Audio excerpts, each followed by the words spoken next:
नमस्कार छात्रों, एक बार पुनः आपका ऑनलाइन डीएलएड 4 सेमेस्टर क्लास में स्वागत है। आज हम लोग जिस टॉपिक के बारे में अध्ययन करेंगे वो टॉपिक है चतुर्भुज के प्रकार, समलंब, समांतर चतुर्भुज, समचतुर्भुज, आयत एवं अर्क, उनके प्रगुणों की प्रायोगिक सत्यापन। तो आइए देखते हैं इस टॉपिक में। सबसे पहले हम लोग चतुर्भुज, आइए अब हम देखते हैं कि चतुर्भुज किसे कहते हैं। वह समतल बंद आकृति जो 4 रेखाओं से बनी हो चतुर्भुज कहलाती है। एक चतुर्भुज में 4 भुजाएं, 4 शीर्ष व 4 कोण होते हैं। चतुर्भुज के चारों अंतः कोणों का योग 360 अंश होता है। हम लोग पिछले क्लासों में भी इसका अध्ययन कर चुके हैं, तो हम जानते हैं कि जो आकृति 4 भुजाओं से घिरी होती है वो चतुर्भुज कहलाती है। अब चतुर्भुज जैसा कि चित्र में दिखाया गया है, तो इस चतुर्भुज में 4 शीर्ष है, ए बी सी डी, भुजाएं 4 है, A B B C C D D A, 4 कोण है, कोण ए, कोण बी, कोण सी और कोण डी, और इन चारों कोणों का जो योग होता है वो 360 अंश का होता है। इस चतुर्भुज में एक ही चित्र दिखाया गया है। ये जो स्क्रीन पे जो आपके चल रहा है, इस पे एक चित्र दिखाया गया है, लेकिन हम लोग पिछले क्लास में अभी देखे थे कि चतुर्भुज यानी 4 भुजाओं से घिरी चाहे जैसी भी आकृति हो उसको चतुर्भुज कहते हैं। हम लोग सामान्य जीवन में भी इन आकृतियों को देखते हैं, जैसे कि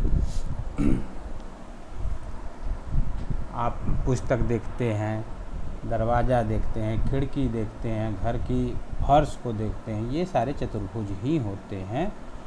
तो ये चतुर्भुज यानी 4 भुजाओं से घिरी आकृति चतुर्भुज कहलाती है। आगे देखते हैं हम चतुर्भुज के प्रकार।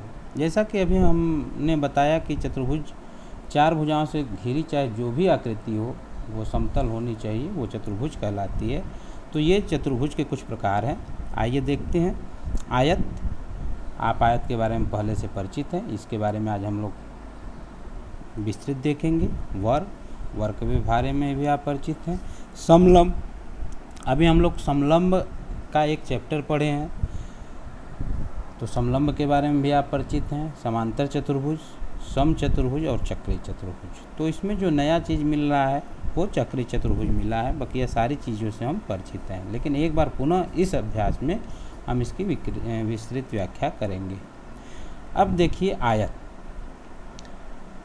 आयत किसे कहते हैं? एक ऐसा चतुर्भुज जिसमें सम्मुख भुजाएं समांतर हो, बराबर हो व प्रत्येक कोण 90 अंश का हो, आयत कहलाता है।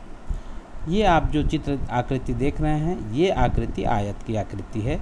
इसमें जो शर्त है वो ये शर्त है कि इसमें सम्मुख भुजाएं समांतर होनी चाहिए और बराबर होनी चाहिए। दूसरा जो शर्त है, प्रत्येक कोण 90 अंश का होना चाहिए, यानी जिस चतुर्भुज के चारों कोण 90 अंश के हो और समांतर सम्मुख भुजाएं समांतर हों, वो चतुर्भुज आयत कहलाता है। अब यदि हम ए बी को मिला दें और सी डी को मिला दें, यानी 2 विकर्ण हमको प्राप्त होंगे, ए सी और बी डी, ये दोनों विकर्ण आपस में बराबर होंगे।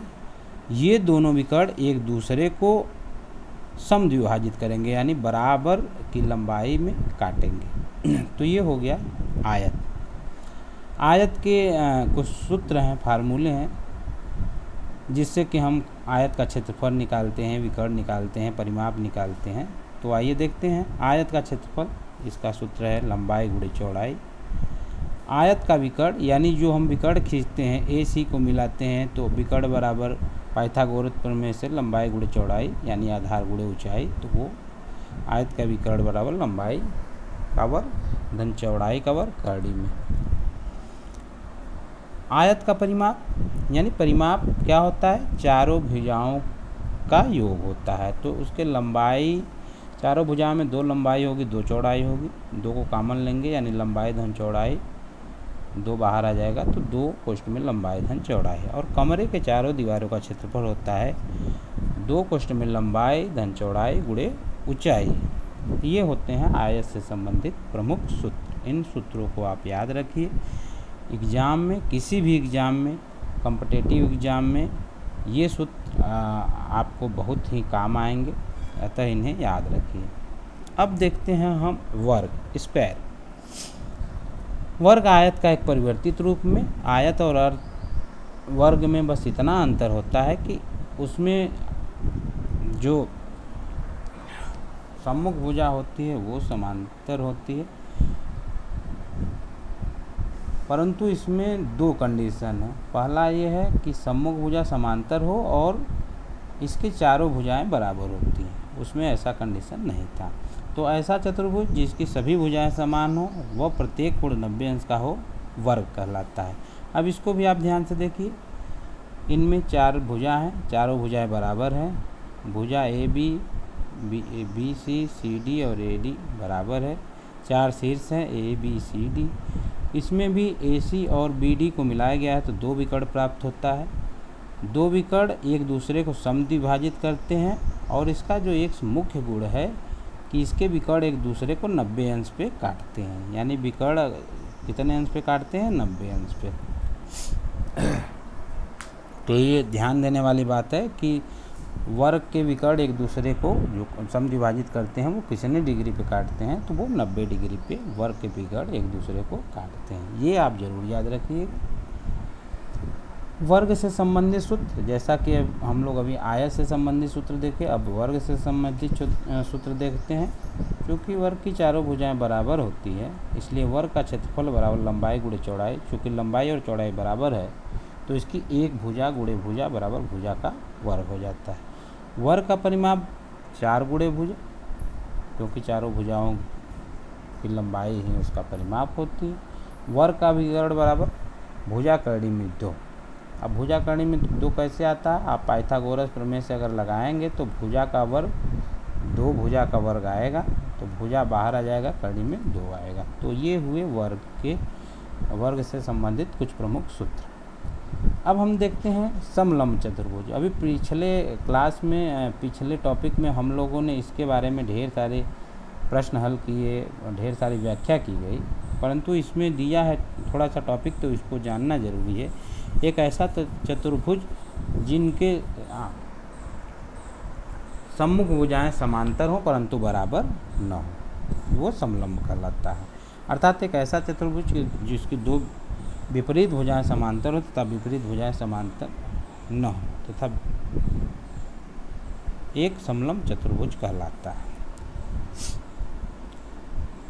समलंब चतुर्भुज को आप ध्यान से देखिए। उसके क्षेत्रफल का सूत्र हम लोग पिछले क्लास में भी पढ़े हैं, पिछले टॉपिक में भी पढ़े हैं। आज हम देखते हैं पुनः समलंब का क्षेत्रफल 1/2 समांतर भुजाओं का योग गुणे ऊंचाई, या 1/2 समांतर भुजाओं का क्षेत्रफल, या 1/2 आधार गुणित संगत ऊंचाई। ये हो जाता है समलंब चतुर्भुज से संबंधित प्रमुख सूत्र। आगे हम देखते हैं समांतर चतुर्भुज। अब देखिए समांतर चतुर्भुज एक आयत के आकार के दिखने वाली आकृति होती है, परंतु ये कंडीशन इसमें ये होता है कि इसमें कोई भी कोण 90 अंश का नहीं होता। यानी इनके जो सम्मुख भुजाएं हैं वो समांतर होती हैं, दोनों सम्मुख भुजाएं इसके समांतर होती हैं, परंतु इसके कोई भी कोण 90 अंश नहीं होते हैं। ये समांतर चतुर्भुज कहलाते हैं। यानी एक ऐसा चतुर्भुज जिसकी सम्मुख भुजाएं समान व समांतर हो तथा सम्मुख कोण समान हो किंतु कोई भी कोण 90 अंश का न हो। यानी इसका जो सम्मुख कोण होता है वो भी समान होता है, परंतु कोई भी कोण 90 अंश का नहीं होता है। ये समांतर चतुर्भुज कहते हैं। समांतर चतुर्भुज के प्रमुख बिंदु। समांतर चतुर्भुज में प्रत्येक युग्म में सम्मुख भुजाएं बराबर होती है। यानी जो समांतर चतुर्भुज होता है उसमें एक के विपरीत भुजा जो दूसरी भुजा होती है वो समांतर होती है। समांतर चतुर्भुज में प्रत्येक युग्म के सम्मुख कोण भी बराबर होते हैं, यानी जो सम्मुख कोण होते हैं वो भी बराबर होते हैं। और समांतर चतुर्भुज के दोनों विकर्ण एक दूसरे को समद्विभाजित करते हैं। ये याद रखने वाली चीज़ है कि समांतर चतुर्भुज के भी विकर्ण एक दूसरे को समद्विभाजित करते हैं। अब देखिए कैसे समद्विभाजित करते हैं, इसके लिए हम थोड़ा सा देखिए ध्यानपूर्वक। देखिए समांतर चतुर्भुज के विकर्ण, हम एक समांतर चतुर्भुज ये चित्र जैसा कि दिया है ABCD बनाते हैं। अब दो समांतर रेखाएं खींचते हैं जिसमें AB एक रेखा है और CD दूसरी रेखा है। इसको क्रॉस हम दो पुनः समांतर रेखा खींचते हैं PQ और क्या कहते हैं P और Q, दो समांतर रेखा खींचते हैं जो इसको क्रमशः A, B, C और D बिंदु पर काटता है। अब हम इसको कहीं से भी मापें अगर इसकी लंबाई, तो ये सारी लंबाई बराबर होगी। अतः ये क्या कहते हैं AB और CD समांतर होंगी, बराबर भी होंगी। इसी प्रकार से P और Q भी समांतर और बराबर होंगी। अतः हम कह सकते हैं कि समांतर चतुर्भुज के विकर्ण एक दूसरे को समद्विभाजित करते हैं। अब थोड़ा सा इसको हम पढ़ लेते हैं। समांतर रेखाओं का एक जोड़ा L और M खींचिए। इन रेखाओं का प्रतिच्छेद करते हुए समांतर रेखाओं का एक और जोड़ा P और Q खींचिए। इस प्रकार बने समांतर चतुर्भुज को ABCD के नामांकित कीजिए। शीर्ष AC तथा BD को मिलाइए। विकर्ण AC तथा BD एक दूसरे को बिंदु O पर प्रतिच्छेदित करता है। इस प्रकार दो और समांतर चतुर्भुज बनाइए। इनके नाम भी ABCD रखिए। इसे विकर्ण AC और DC का प्रतिच्छेद बिंदु O मान लीजिए। अब OA, OC तथा DO और OB का माप ज्ञात कीजिए। अब जब आप मान निकालेंगे, ज्ञात करेंगे, तो ये मान बराबर होगा। अतः हम कह सकते हैं कि समांतर चतुर्भुज के विकर्ण एक दूसरे को समद्विभाजित करते हैं। चलिए नेक्स्ट, समचतुर्भुज। यह एक समांतर चतुर्भुज का ही एक रूप है, परंतु इसमें वो सारे कंडीशन अप्लाई होते हैं जो समांतर चतुर्भुज में होते हैं। बस इसमें यह है कि इसकी चारों भुजा बराबर होती है, सम्मुख भुजाएं समांतर होती हैं, सम्मुख कोण बराबर होते हैं। यानी ऐसा चतुर्भुज जिसकी चारों भुजाएं समान हो समचतुर्भुज कहलाते हैं। वर्ग भी इसका एक, लेकिन इसमें भी ये है कि कोई कोण 90 अंश का नहीं होता। एक ऐसा चतुर्भुज जिसकी चारों भुजाएं समान हो समचतुर्भुज कहलाते हैं। समचतुर्भुज में चारों भुजाएं बराबर होती है। समचतुर्भुज के विकर्ण परस्पर लंब होते हैं। जैसा कि वर्ग में हम देखे हैं, वर्ग के विकर्ण एक दूसरे को 90 अंश पर काटते हैं। इसी प्रकार से समचतुर्भुज के विकर्ण भी एक दूसरे को 90 अंश पे काटते हैं। समचतुर्भुज के सम्मुख कोण बराबर होते हैं, यानी कोण A बराबर कोण C, कोण D बराबर कोण B। अब समचतुर्भुज के विकर्ण एक दूसरे को 90 अंश पे काटते हैं। हम लोग समचतुर्भुज बना लेंगे, विकर्ण खींच लेंगे और उसको पटरी, प्रकाल और चांदी की सहायता से नापेंगे, तो वो लगभग 90 डिग्री का कोण बनेगा। अतः हम कह सकते हैं कि समचतुर्भुज के विकर्ण एक दूसरे को 90 डिग्री पे काटते हैं। समचतुर्भुज से संबंधित सूत्र, समचतुर्भुज का क्षेत्रफल बराबर 1/2 विकर्णों का गुणनफल, यानी दोनों विकर्णों को आपस में गुणा करके 1/2 कर देंगे तो समचतुर्भुज का क्षेत्रफल निकल जाता है। समचतुर्भुज का परिमाप बराबर 2 गुणित भुजा 4 गुणित भुजा। समचतुर्भुज का परिमाप यानी उसकी चारों भुजाएं बराबर होती है, इसलिए 4 गुणे भुजा होता है। अब ये जितना हम लोग पढ़े हैं, समलंब, समांतर चतुर्भुज, समचतुर्भुज, आयत, वर्ग, ये अब एक साथ दिया है, इसको आप थोड़ा देख लीजिए। समलंब वह चतुर्भुज जिसके सम्मुख भुजाओं का एक युग्म, इसमें रिक्त स्थान में आप लिखेंगे समांतर होता है। समांतर चतुर्भुज वह चतुर्भुज जिसकी सम्मुख भुजाएं समांतर होती हैं। समांतर चतुर्भुज की सम्मुख भुजाएं समान होती हैं। समांतर चतुर्भुज के सम्मुख कोण भी समान होते हैं। समचतुर्भुज वह समांतर चतुर्भुज जिसकी चारों भुजाएं बराबर होती हैं। समचतुर्भुज के विकर्ण एक दूसरे के समद्विभाजित या 90 अंश पर प्रतिच्छेदित करते हैं। आयत वह चतुर्भुज है जिसकी सम्मुख भुजाएं बराबर होती है और प्रत्येक कोण समकोण होता है, यानी 90 अंश का होता है। आयत के दोनों विकर्ण बराबर होते हैं। अब वर्ग कहते हैं, वह चतुर्भुज जिसकी चारों भुजाएं बराबर होती है, वर्ग का प्रत्येक कोण 90 अंश होता है, वर्ग के दोनों विकर्ण बराबर होते हैं, वर्ग के विकर्ण एक दूसरे को समकोण पर समद्विभाजित करते हैं। अब इसमें दो और देख रहे हैं, उत्तल चतुर्भुज और अवतल चतुर्भुज, यानी कॉन्वेक्स और कॉनकेव। तो इसमें कॉन्वेक्स वह चतुर्भुज जिसके प्रत्येक कोण 180 अंश से छोटे होते हैं, जैसा कि आप 1, 2, 3, 4, 5 और 6 में दिए गए चतुर्भुज में प्रत्येक चतुर्भुज का प्रत्येक कोण 180 अंश से कम है। अवतल चतुर्भुज वह चतुर्भुज जिसका एक कोण 180 अंश से बड़ा होता है, जैसा कि अभी आप चित्र में देख पा रहे हैं, वह अवतल चतुर्भुज होता है। तो ये समस्त क्वेश्चन इस टॉपिक में मेन इतना ही हम लोग को पढ़ना है। इसके कुछ मूल्यांकन प्रश्न हैं जिसको आप लोग करेंगे, और जो आपको नहीं समझ में आता है आप हमसे पूछ सकते हैं, बात कर सकते हैं, कमेंट बॉक्स में लिख सकते हैं। मिलते हैं अगले क्लास में एक नए टॉपिक के साथ।